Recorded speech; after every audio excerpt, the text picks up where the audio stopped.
Sekarang, kalau sudah ada yang tanyakan, sholat sunnah di waktu tahrim. Waktu tahrim itu apa? Waktu tahrim itu adalah waktu yang diharamkan untuk melaksanakan sholat mutlak. Waktu tahrim itu adalah waktu yang diharamkan melaksanakan sholat tanpa sebab. Ya. Ini kemudian panjenengan perlu memahami terlebih dahulu sholat sunnah yang berhubungan dengan sebab. Sholat sunnah itu ada dua, ada yang bersebab, ada yang tidak bersebab. Sholat sunnah yang berhubungan dengan sebab itu pertama ada sholat sunnah dengan sebab masuknya waktu, ya.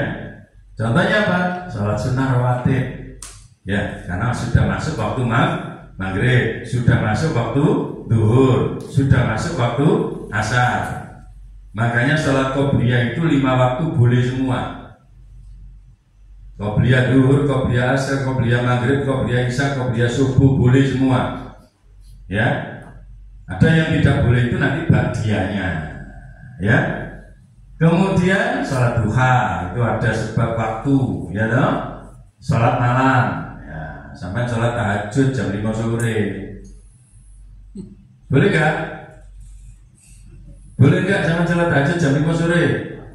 Ngelindur jenenge, ya. Ya, sampai sholat duha jam 8 malam. Ngipi jenenge, ya toh? Ya, seperti itu. Kemudian ada lagi sholat sunnah dengan sebab adanya kejadian. Contohnya sholat sunnah tahiyatul masjid itu tidak pakai tahrim, ya.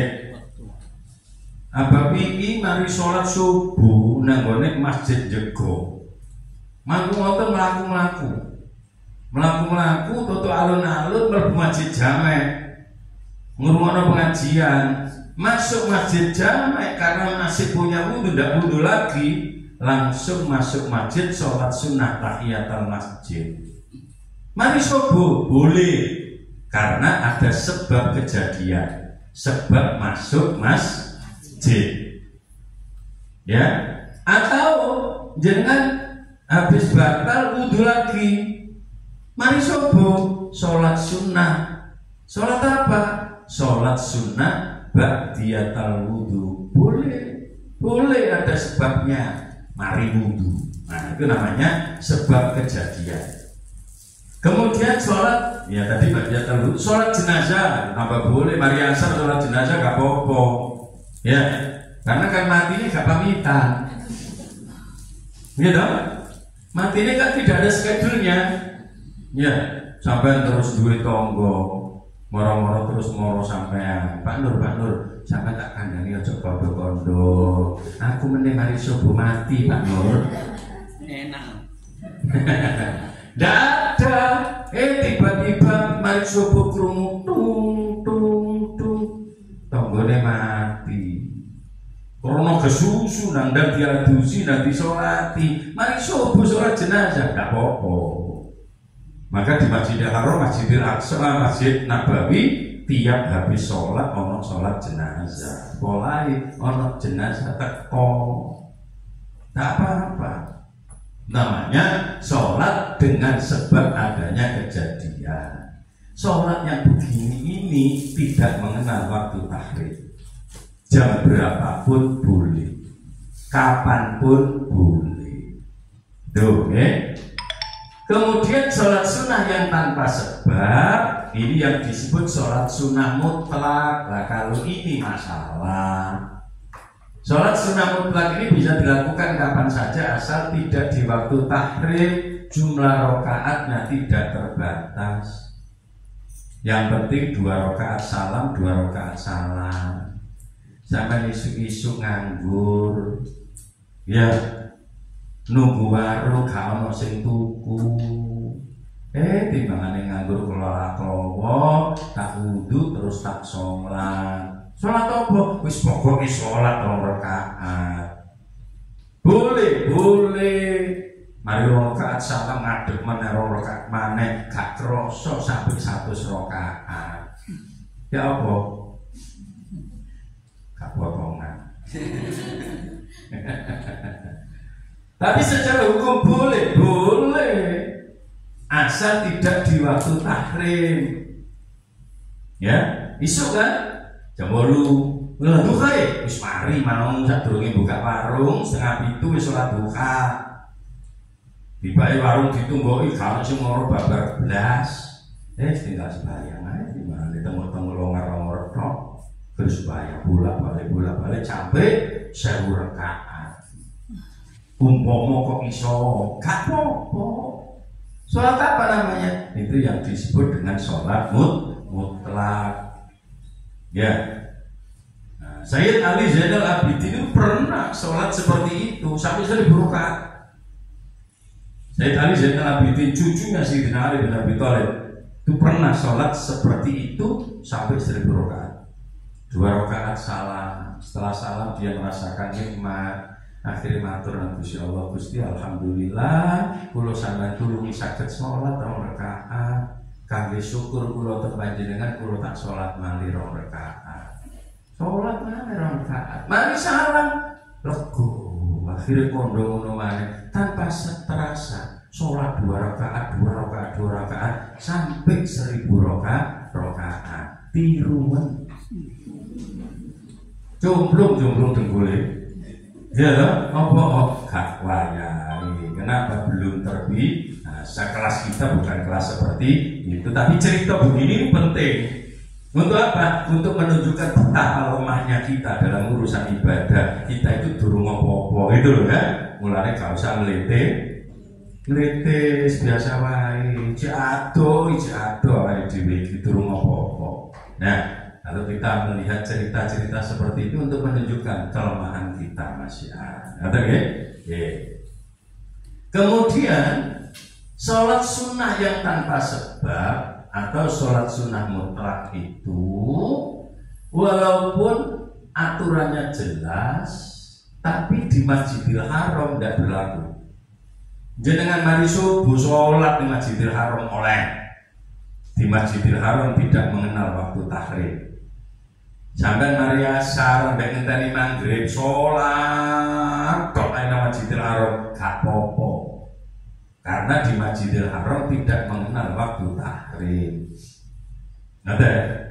Jenengan saged Maria Asar gak usah mudun nang kamar kuwi lapo. Mangan yo durung wayahe. Ya. Wis Maria Asar nang masjid kono wae mulai isya. Ya, mari isya mulai terus makan malam, mari makan malam terus turu. Ya, nek kuat. Jadi ini Pak Nur kula niki nggih kuat Pak ngoten niku. Sing gak kuat ku arek cilik lho, ujung ae. Lah nek ngono yo siji mana yo mulya. Ya, gak usah dipaksa. Ya, wong kudu pipis wae, nopo malih nek injing. Mulai injing meh roto minimal ping 3 ping 4. Jadi mulai tangi turu sampai ape berangkat teng sekolah. Niku paling boten ping 3 ping 4. Tapi nek pun dukure jam 8 sampai sore gak pipis belas gak apa-apa. Ono setelane soalnya. Soalnya banyak bergawe ya disetel wis gak belas ngono ya iso ngono. Ya mbuh anjene kabeh sing gawe pangeran ya to wis disyukuri wae. Nah, waktu tahrim itu kapan? Kalau diringkas waktu tahrim itu pertama sesudah sholat subuh sampai waktu duha. Sesudah sholat subuh sampai masuk waktu duha. Kalau ada yang tanya, lalu sholat isyraq? Sholat isyraq itu adalah sholat yang melakukannya harus sudah masuk waktu duha. Salat isyraq itu fi awal waktu duha, bukan pada saat matahari terbit. Tapi nunggu naik dulu masuk waktu duha baru salat isyraq. Ya, ini masjid Baitur Rahman ana sing rada kebablasan. Mari pengajian langsung ngadeg salat. Ya kaya api-api kok.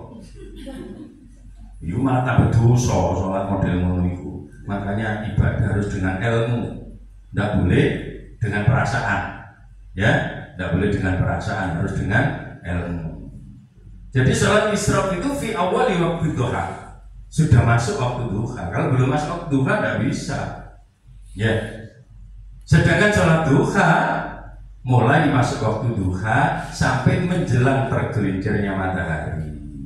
Jadi jangan sholat duha jam 10 gak apa-apa, setengah 11 gak apa-apa. Tapi nek sholat isyraq gak boleh. Sholat isyraq itu fi awal waktu duha, awal waktu duha. Ada. Yang kedua saat tergelincir matahari sampai masuk waktu duhur, pas sengingan duhure sirah, sampai masuk waktu duhur, geser sedikit kira-kira 5 menit. Itu waktu takhir. Yang ketiga adalah ini, yaitu sesudah sholat asar sampai masuk waktu maghrib. Mari sholat asar bukan oleh sholat sunnah mutlak, tapi nek sholat mayit oleh, sholat tahiyatul masjid oleh, sholat ba'diyatul wudu oleh, ya.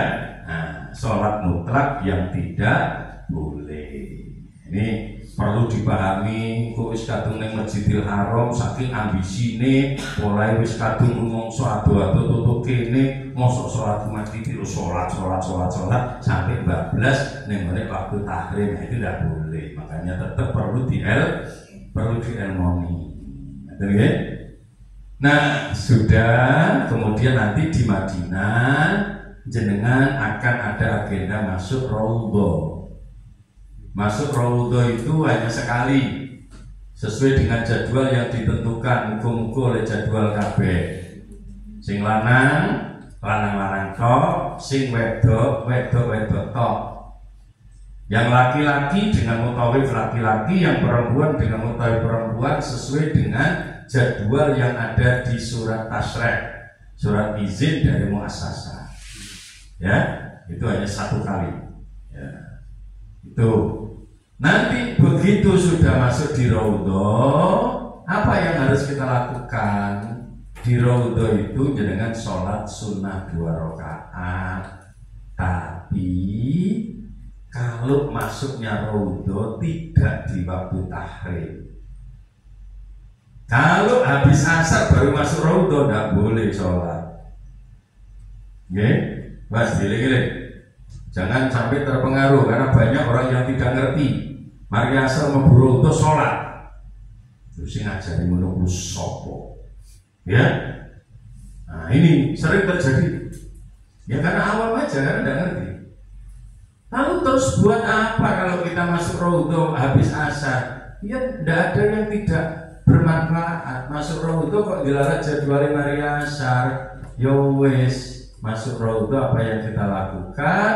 Tentu kita memperbanyak berzikir, memperbanyak sholawat, memperbanyak doa. Tidak usah sholat. Kalau jadwal masuk raudhahnya habis zuhur, alhamdulillah, berarti ya iso sholat, ya iso zikir, ya iso ndonga, ya iso sholawatan. Seperti itu. Oke? Raudhah itu adalah tempat di antara mimbar Rasulullah dengan rumah Rasulullah. Kalau dulu ditandai dengan karpet hijau, saiki karpet hijau kabeh. Terus ya wis ngetutno sing mimpin wae, gak repot. Repot kan gampang iki raudhah. Nah, seperti itu ya. Usahakan bisa masuk ya meskipun hanya sekali, tapi jangan terlalu memaksakan diri kalau kondisi tidak memungkinkan. Antri ini rodo-rodo, kadang nanti 1 jam setengah barang. Antri ini kadang sampai 1 jam setengah. Tapi tertib karena ngantri. Kalau dulu kan serondolan, sekarang enggak, tertib karena ngantri.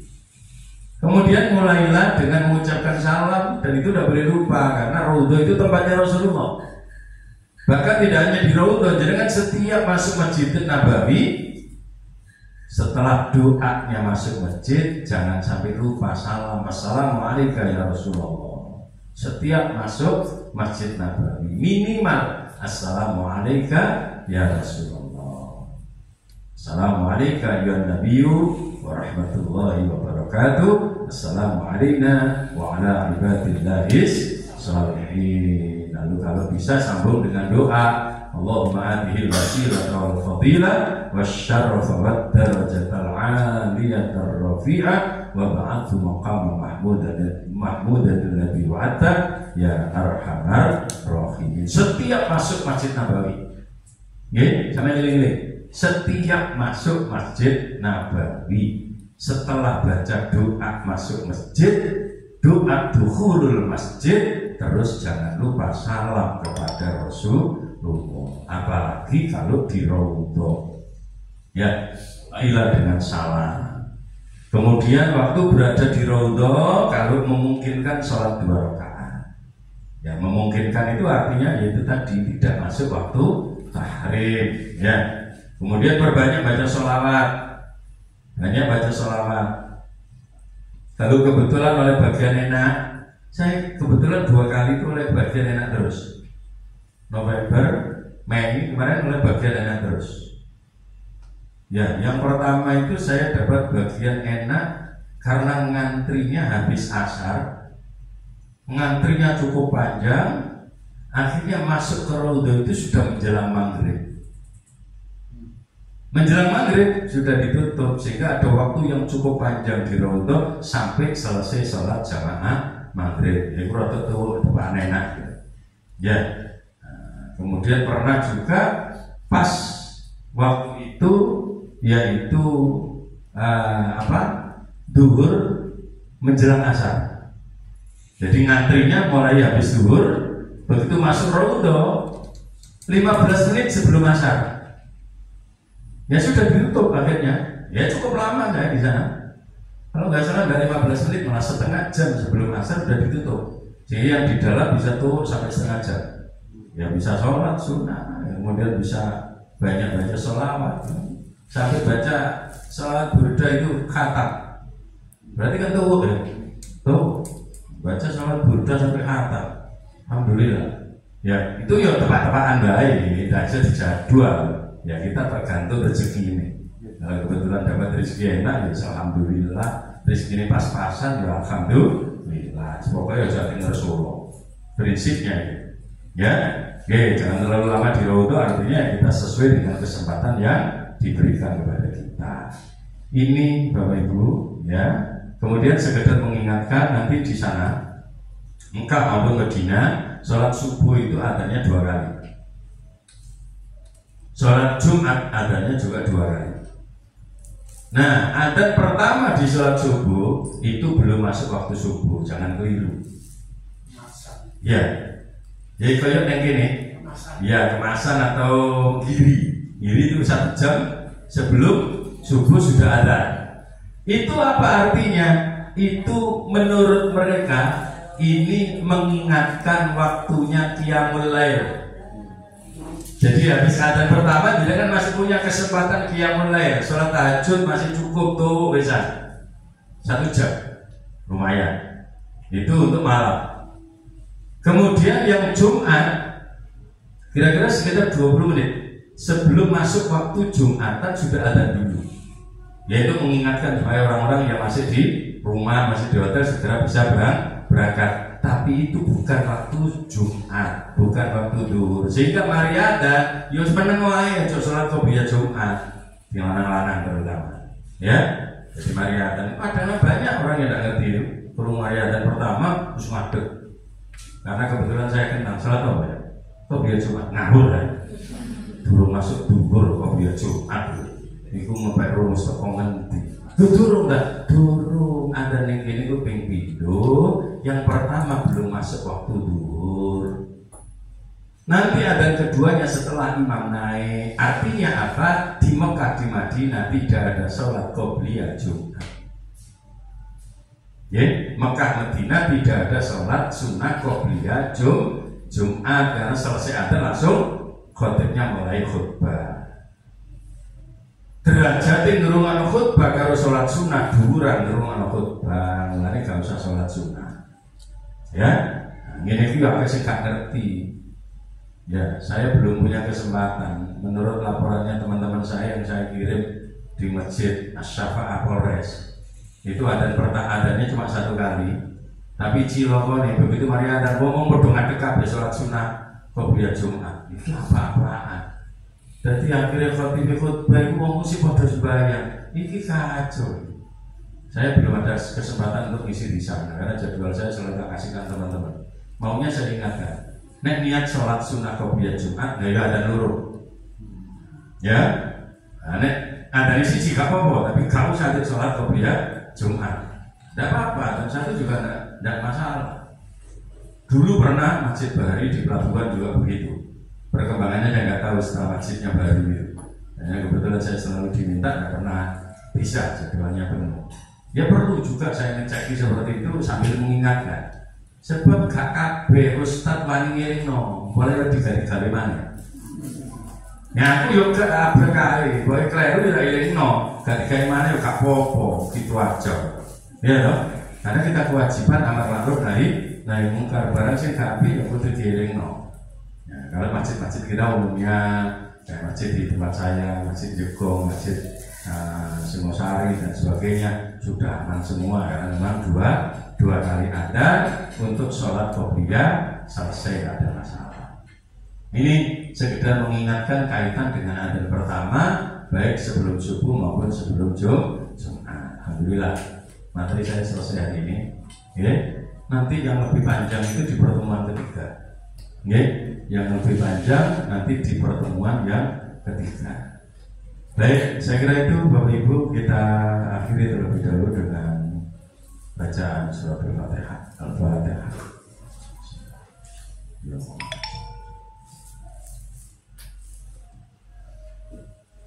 Amin ya rabbal alamin. Saya tidak menutup kemungkinan kalau masih ada yang ingin tanya, monggo, tidak apa-apa. Kalau ada yang paham. Untuk jadwal berikutnya saya tunda. Saya tak lihat jadwal saya. Untuk pertemuan yang akan datang sedianya tanggal 21 ya. Sedianya tanggal 21 dan 22 praktek.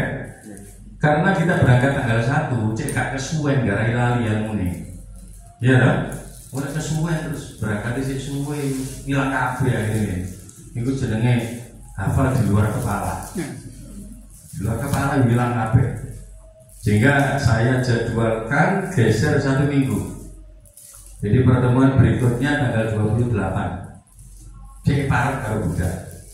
Tanggal 28. Kemudian prakteknya tanggal 29. Nggih. Nanti tetap saya ingatkan di grup. 28 dan 29 kita jeda 2 hari untuk persiapan. Setelah itu baru tanggal 1-nya insya Allah kita akan berangkat. Kemarin ada yang sempat nanya, ini saya bukakan dulu. Mulai wis kesusu noto koper kata ini. Koper wis ditoto apa dereng? Belum. Dereng. Siapa sing muni sampun? Sing kesusune kan. Wis. Ya, ini mumpung durung kleru. Nah ini butun gak apa-apa. Ya, nah ini butun gak apa-apa.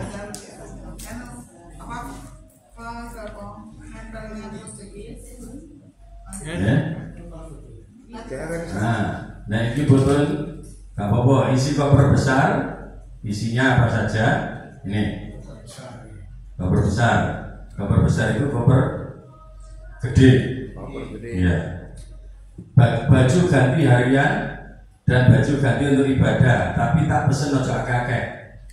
Tak cukup ya, kira-kira telung gantian mulai gak usah akeh-akeh. Kalau akeh-akeh budale mulai ini sampean gak tuku belanja.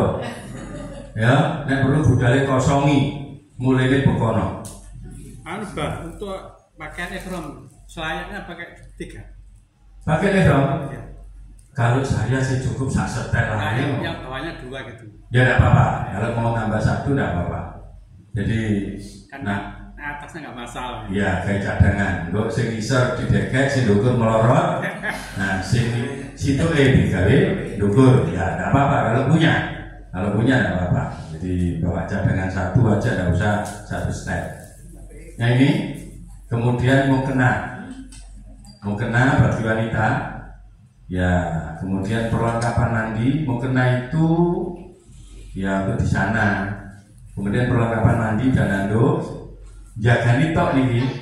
Karena hotel di Arab itu tidak sama dengan hotel di Indonesia. Hotel di Indonesia masih bintang telu, bintang loro, kate bintang yo nak nduwe. Nah ning kono iku saenake udele, kadang-kadang ngono, kadang-kadang gak digawe. Nah, timbangane anu yo wis wae gak usah gede-gede. Mung gawe nyadani tok. Nek ketepakan ono yo gak usah digawe gak kotor. Ya kan itu aja. Nah, kira-kira begitu. Obat-obatan dan vitamin yang diperlukan.